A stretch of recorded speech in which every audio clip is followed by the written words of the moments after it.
Soul Diva, muling magbabalik sa GMA Network. Matapos ang ilang taon ng pananatili sa ibang bansa, muling magbabalik ang tinaguriang Soul Diva ng Pilipinas na si Jaya sa Kapuso Network. Kilala sa kanyang makapangyarihang boses at pusong handang magbigay inspirasyon. Isa na namang bagong kabanata ang bubuksan niya sa kanyang karera. Bagamat ilang taon ding napanood sa kapamilya, partikular sa noontime show Night Showtime bilang hurado, hindi nawala ang kanyang pagmamahal sa musika at sa kanyang mga tagahanga. Kaya't nang dumating ang pagkakataong bumalik, agad niya itong tinanggap bilang isang bagong simula muli sa Kapuso Network.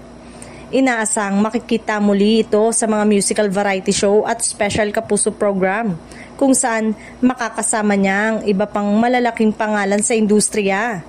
Ayon sa ilang ulat, posible ring magkaroon siya ng sariling concert, special, at maging bahagi ng mga mentoring segment para sa mga bagong mga awit.